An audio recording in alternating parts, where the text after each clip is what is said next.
ഒരു കാലത്ത് കോൺഗ്രസിന്റെ തുറുപ്പുചീട്ടായിരുന്ന ശശി തരൂർ MP കോൺഗ്രസിൽ നിന്ന് രാജിവെച്ചു. ഇത്തരത്തിലുള്ള വാർത്തകൾ പല കോൺഗ്രസ് ഹാൻഡിലുകളിൽ ഉൾപ്പെടെ പുറത്തു വരുന്നുണ്ട്. ഇതിന്റെ വാസ്തവം എത്രത്തോളം ഉണ്ട് എന്നുള്ള കാര്യം നമുക്കറിയാം. എന്നാലും ഇതിനുള്ള ബാക്കപ്പ് എവിടെ നിന്നാണ്?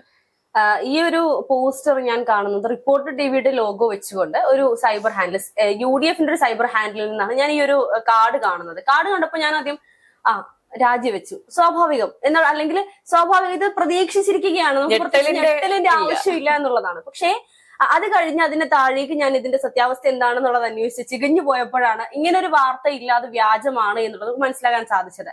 പക്ഷേ ഈ ഒരു വാർത്ത വ്യാജമാണ് അല്ലെങ്കിൽ അത്രത്തോളം വാസ്തവം ഇല്ലെന്ന് പറയുമ്പോൾ പോലും അതിന് താഴെ വരുന്ന കുറെ കമന്റുകളുണ്ട്, കുറെ കോൺഗ്രസ് നേതാക്കളുടെയും കോൺഗ്രസ് അണികളുടെയും ഒക്കെ. അതിനകത്ത് അവർ പറയുന്നുണ്ട്, ഈ വാർത്ത ശരിയാണെങ്കിൽ കുറച്ചുകൂടെ നേരത്തെ തീരുമാനിക്കാമായിരുന്നു, ഇനിയിപ്പോൾ അടുത്തത് BJP-യിലേക്കായിരിക്കുമല്ലോ അല്ലേ എന്നുള്ള രീതിയിൽ. അത്രത്തോളം ശശി തരൂരിനെ കോൺഗ്രസുകാർക്ക് വേണ്ടാതെയായി, അല്ലെങ്കിൽ ശശി തരൂർ അവിടെ ഒരു കറിവേപ്പില അല്ലെങ്കിൽ ഒരു അധികപ്പറ്റ് ആയി മാറിക്കൊണ്ടിരിക്കുകയാണ്.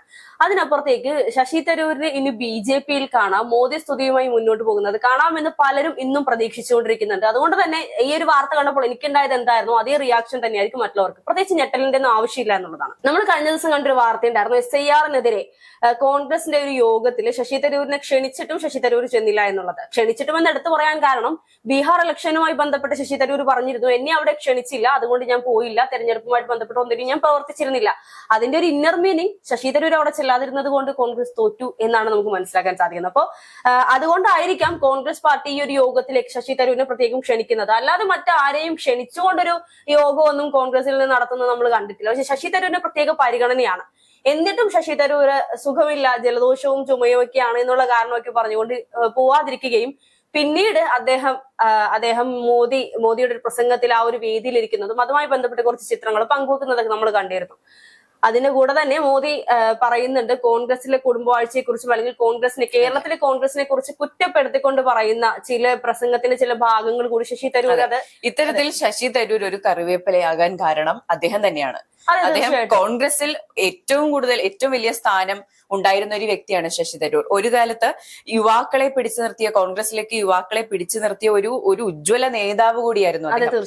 പക്ഷെ ഒരു പോയിന്റ് കഴിഞ്ഞപ്പോൾ അദ്ദേഹം മോദി സ്തുതിയിലേക്ക് കാര്യങ്ങൾ ചുരുക്കുകയും എനിക്കൊരു സീറ്റ് തരൂ എന്ന് ഉറക്കെ പറഞ്ഞില്ല എന്ന് മാത്രമേ ഉള്ളൂ. BJP-യിലേക്കുള്ള അദ്ദേഹത്തിന്റെ ചായ്വ് നമുക്കിപ്പോൾ വ്യക്തമായി തന്നെ കാണാൻ സാധിക്കും.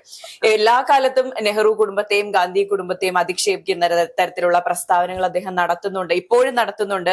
പാർട്ടി പരിപാടികളിൽ പങ്കെടുക്കാതിരിക്കുക, പാർട്ടിയിലേക്ക് കൃത്യമായ സംഭാവനകൾ, ഈ മോറൽ സംഭാവനകൾ ചെയ്യാതിരിക്കുക, ഇതിലൂടെ എല്ലാം തന്നെ കോൺഗ്രസിൽ കറിവേപ്പിലയാക്കപ്പെട്ടത് അയാൾ തന്നെയാണ്. അതെ, തീർച്ചയായിട്ടും. ഇപ്പോ നമുക്കറിയാം, ശശി തരൂർ ആദ്യമൊക്കെ പറയുമായിരുന്നു ശശി തരൂർ കോൺഗ്രസിൽ നിന്ന് പോയാൽ അത് കോൺഗ്രസിന് വലിയ നഷ്ടമായിരുന്നു എന്നുള്ളത്.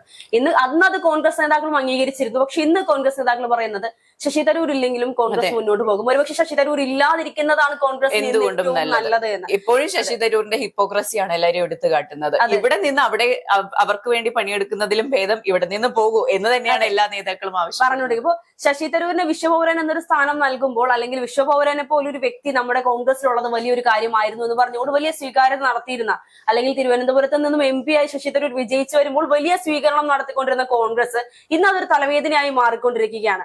ഈ ഒരു തലവേദന ഇപ്പോ കോൺഗ്രസിനെ സംബന്ധിച്ച് ശശി തരൂർ തലവേദനയാകുന്നത്, BJP-യെ സംബന്ധിച്ച് സുരേഷ് ഗോപി തലവേദനയാകുന്നതൊക്കെ സ്ഥിരം വാർത്തകളായി മാറിക്കൊണ്ടിരിക്കുന്നത് കൊണ്ട് ഇന്നിപ്പോൾ ജനങ്ങൾക്ക് പ്രത്യേകിച്ച് അത്ഭുതമൊന്നും തോന്നാനില്ല. ശശി തരൂർ BJP-യിലേക്ക് പോയി എന്ന് പറഞ്ഞാലും പ്രത്യേകിച്ച് ഞെട്ടാനൊന്നുമില്ല. അതിനപ്പുറത്തേക്ക് BJP ശശി തരൂരിനെ പ്രതീക്ഷിക്കുന്നുണ്ട് എന്നുള്ളതാണ്. ചില ആഗ്രഹിക്കുന്നുമുണ്ട്. അതെ, ശശി തരൂരിനെ പോലെ ഒരാൾ വന്നെങ്കിൽ എന്നുള്ളത്. കാരണം ഇത്രത്തോളം മോദിയെ സ്തുതിക്കുന്ന ഒരു വ്യക്തി ഒരിക്കലും അവർക്ക് തള്ളിപ്പറയേണ്ട ആവശ്യം വരുന്നില്ല. എനിക്ക് തോന്നുന്നു കോൺഗ്രസിൽ എന്നല്ല BJP-യിൽ പോലും ഈ മോദി സ്തുതി പാടുന്ന ഇത്രയും പ്രബലനായ ഒരു നേതാവ് ഉണ്ടാവില്ല. അത് തന്നെയാണ് അവർ ആഗ്രഹിക്കുന്നതും. അതിനപ്പുറത്തേക്ക് കോൺഗ്രസിനെ എത്രത്തോളം താഴ്ത്താൻ പറ്റുമോ അത്രത്തോളം ശശി തരൂർ താഴ്ത്തുന്നുണ്ട് എന്നുള്ളതാണ്.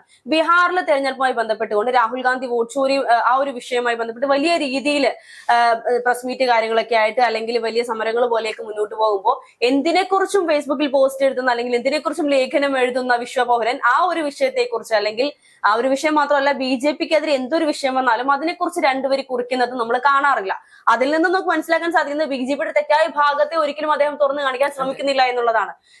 ഞാൻ നേരത്തെ സൂചിപ്പിച്ച ഒരു ഫേസ്ബുക്ക് പോസ്റ്റിലാണെങ്കിൽ പോലും മോദിയെ സ്തുതിച്ചുകൊണ്ട് എനിക്ക് ഇത്രയും സുഖമില്ലാതിരുന്നിട്ട് മോദിയുടെ പ്രസംഗം കേൾക്കാൻ ഞാൻ വന്നത് അദ്ദേഹത്തിന്റെ പ്രസംഗം അത്രത്തോളം കേൾക്കാൻ ഇഷ്ടമുള്ളത് കൊണ്ട് അല്ലെങ്കിൽ പ്രസംഗത്തിൽ കഴമ്പുള്ളത് കൊണ്ടാണ് എന്നാണ് പറയുന്നത്.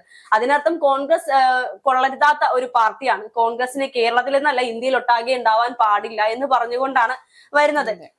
യഥാർത്ഥത്തിൽ കോൺഗ്രസ് നേതാക്കളുടെ പോലും സംശയം ശശി തരൂർ BJPയുടെ നോമിനിയായി അല്ലെങ്കിൽ ഈ പറയുന്നത് പോലെ ഒരു മുഖംമൂടി അണിഞ്ഞുകൊണ്ട് കോൺഗ്രസിൽ നിൽക്കുന്ന ഒരു നേതാവാണോ? കോൺഗ്രസിനെ മുച്ചൂട് മുടിക്കാൻ വേണ്ടി ജനങ്ങൾക്കിടയിൽ കോൺഗ്രസിനെതിരെ നെഗറ്റീവ് പരത്താൻ വേണ്ടി BJPയിൽ നിന്ന് വന്നൊരു നേതാവാണോ ശശി തരൂർ എന്നൊരു സംശയം ഇപ്പോൾ കോൺഗ്രസ് നേതാക്കൾക്കിടയിലും ജനങ്ങൾക്കിടയിലും ഉണ്ട് എന്നുള്ളതാണ്. ഇതിനൊരു മറുവശമുണ്ട്. രാഷ്ട്രീയ നിരീക്ഷകർ പറയുന്നതനുസരിച്ച് ശശി തരൂരിനെ പോലെ വളരെ എഡ്യൂക്കേറ്റഡ് ആയ വളരെ കർക്കശമായി യുവാക്കളിലേക്ക് ഇറങ്ങിച്ചെല്ലാൻ കഴിഞ്ഞ ഒരു നേതാവിനെ UDF കാര്യമായി ഉപയോഗിച്ചിരുന്നില്ല. പക്ഷേ ഈ പോയിന്റിൽ BJPക്ക് അത് യൂസ് ചെയ്യാൻ കഴിയുമെന്നും പ്രധാനമന്ത്രി പദത്തിൽ വരെ ഇയാൾ എത്താൻ സാധ്യതയുണ്ട് എന്നുമുള്ള തരത്തിലുള്ള പ്രചാരണങ്ങൾ ഇപ്പോഴും ഉണ്ട്. ഇത് അദ്ദേഹത്തിന്റെ അടുത്ത് എത്തിയിട്ടുണ്ടെങ്കിൽ പുള്ളിയും ഇത് ചിന്തിച്ചിട്ടുണ്ടാവാം, കോൺഗ്രസിൽ നിന്ന് എനിക്ക് എന്ത് കിട്ടി, കോൺഗ്രസിൽ നിന്ന് എനിക്ക് ഒന്നും ലഭിച്ചിട്ടില്ല, അതേസമയം ഇതേ സ്ഥാനത്ത് ഞാൻ BJPയിലായിരുന്നെങ്കിൽ എനിക്കൊരു കേന്ദ്രമന്ത്രി പദം അല്ലെങ്കിൽ ഇനിയും പോകട്ടെ ഒരു 10 വർഷങ്ങൾക്കപ്പുറം എനിക്കൊരു പ്രധാനമന്ത്രി പദം ലഭിക്കുമെന്ന ആഗ്രഹം, ഒരു തോന്നൽ അദ്ദേഹത്തിനുള്ളിൽ ഉണ്ടാവാനുള്ള സാധ്യത ഏറെയാണ്. തീർച്ചയായിട്ടും. കാരണം ഈ പറയുന്ന ശശി തരൂർ അധികാരമോഹിയാണ് എന്നുള്ളത് നമുക്ക് നേരത്തെ മനസ്സിലായിട്ടുള്ളതാണ്. കാരണം കോൺഗ്രസിൽ നിന്നും മുഖ്യമന്ത്രിയാകാൻ സാധിക്കുന്ന ഏക നേതാവ് ശശി തരൂരാണ് എന്ന് പറഞ്ഞുകൊണ്ടൊരു സ്വയം സർവേ അദ്ദേഹം പുറത്തുവിട്ടിട്ടുണ്ടായിരുന്നു. അതിനു പിന്നാലെ അദ്ദേഹം വാങ്ങിച്ച ട്രോളൊന്നും ചില്ലറയൊന്നുമല്ല. ശശി തരൂരിനെ സംബന്ധിച്ച് മുഖ്യമന്ത്രി പദം ആഗ്രഹിക്കുന്നുണ്ട് എന്നുള്ളത് അതിൽ നിന്ന് നമുക്ക് മനസ്സിലാക്കാൻ സാധിച്ചു. പക്ഷെ കോൺഗ്രസ് പൂർണ്ണമായും പറഞ്ഞു ശശി തരൂരിന് അത്തരത്തിലൊരു പദവി കൊടുക്കില്ല എന്നുള്ളത്. അദ്ദേഹത്തിന് വ്യക്തമായി അറിയാം അദ്ദേഹത്തിന് ഈ ഒരു കോൺഗ്രസിൽ തുടർന്നു കഴിഞ്ഞാൽ പ്രത്യേകിച്ച് ഒരു പദവിയും കിട്ടാൻ പോകുന്നില്ല എന്നും, മറിച്ച് BJPയിലാണെങ്കിൽ ചേച്ചി സൂചിപ്പിച്ചതുപോലെ BJPയിലാണെങ്കിൽ സ്വാഭാവികമായും എന്തെങ്കിലുമൊക്കെ ഒരു പദവി, BJPയെ സംബന്ധിച്ച് ഏത് പാർട്ടിയിൽ നിന്ന് ചെന്നാലും ഒരു സ്ഥാനം നൽകിയിരുത്തുക എന്നുള്ളത് ശീലമാണ്. അതുകൊണ്ട് തന്നെ ശശി തരൂർ അവിടെ ചെന്നാൽ പ്രധാനമന്ത്രിയിൽ കുറഞ്ഞതൊന്നും അദ്ദേഹം ആഗ്രഹിക്കുന്നില്ല. അതിനപ്പുറത്തേക്ക് ഈ ഒരു ശശി തരൂരിന്റെ ഇപ്പോഴുള്ള നീക്കങ്ങൾ കാണുമ്പോൾ നമുക്ക് മനസ്സിലാക്കാൻ സാധിക്കുന്നത് അടുത്തൊരു നിയമസഭാ തെരഞ്ഞെടുപ്പിൽ അദ്ദേഹം തീർച്ചയായും BJPയുടെ ഒരു സ്ഥാനാർത്ഥിയായി മന്ത്രിപദത്തിലേക്ക് എത്താൻ ആഗ്രഹിക്കുന്ന അല്ലെങ്കിൽ മുഖ്യമന്ത്രി സ്ഥാനാർത്ഥി വരെ അയക്കാവുന്ന ഒരു നേതാവാണ് ശശി തരൂർ എന്നാണ് നമുക്ക് മനസ്സിലാക്കാൻ സാധിക്കുന്നത്. ആ ഒരു പ്രതീക്ഷയിൽ തന്നെയാണ് ഇന്നും കോൺഗ്രസ് നേതാക്കളും ഇരിക്കുന്നത്. ഇന്നിപ്പോൾ ഈ ഒരു ശശി തരൂർ കോൺഗ്രസിൽ നിന്നും രാജിവെച്ചു എന്ന് പറഞ്ഞുകൊണ്ടൊരു പോസ്റ്റ് അവരിടുമ്പോൾ ഇത് അവർ പ്രതീക്ഷിക്കുന്നുണ്ട്, അല്ലെങ്കിൽ അവരത് ആഗ്രഹിക്കുന്നുണ്ട് എന്നുള്ളതാണ്. മുതിർന്ന നേതാക്കളും അണികളും അടക്കം എല്ലാവരും പ്രതീക്ഷിക്കുന്ന ഒരു കാര്യമാണ്. ഇന്നോ നാളെയോ ശശി തരൂർ BJPയിലേക്ക് പോകും എന്നുള്ളത്. കഴിഞ്ഞ ദിവസം ഒരു മുതിർന്ന കോൺഗ്രസ് നേതാവ് പറഞ്ഞിരുന്നു എന്നല്ല, ഇരുന്നു എന്ന് നമുക്ക് പറയേണ്ടി വരും ശശി തരൂരിനെ. ഇനിയെങ്കിലും BJPയിലേക്ക് പോയിക്കൂടെ, എന്തിനിവിടെ നിൽക്കുന്നു എന്നുള്ള രീതിയിൽ തുറന്ന് ആക്ഷേപിക്കുന്നത് നമ്മൾ കണ്ടിരുന്നു. ആ ഒരു ആക്ഷേപം ശശി തരൂരിനെ തീർച്ചയായും കൊണ്ടു കാണും. ഇത്രയൊക്കെ കണ്ടില്ല എന്ന് പറയുമ്പോൾ നമുക്കറിയാം കുറെ നാൾക്ക് ശേഷം പെട്ടെന്ന് ഒരു ദിവസം കേരളത്തിൽ നിന്നും കാണാതെ MP തിരുവനന്തപുരത്ത് ശബരിനാഥിന് വേണ്ടിയും വൈഷ്ണയ്ക്ക് വേണ്ടിയും വോട്ട് തേടിക്കൊണ്ട് പൊങ്ങി വരുന്നത് നമ്മൾ കണ്ടിരുന്നു. അത് എത്ര ദിവസത്തേക്കാണ് എന്നുള്ളത് ചോദിച്ചാൽ ഇപ്പോൾ അദ്ദേഹത്തെ കുറിച്ച് കാണുന്നില്ല എന്നുള്ളതാണ്. ഇന്ന് കേരളത്തിലുണ്ടെങ്കിൽ നാളെ ഡൽഹിയിലായിരിക്കും, മറ്റന്നാൾ ഏതെങ്കിലും വിദേശ രാജ്യങ്ങളിലായിരിക്കും. ഇത്തരത്തിലാണ് ശശി തരൂരിന്റെ യാത്ര എന്ന് പറയുന്നത്. 2 ദിവസമെങ്കിലും തിരുവനന്തപുരത്ത് കണ്ടത് വലിയ കാര്യം തന്നെയാണ്.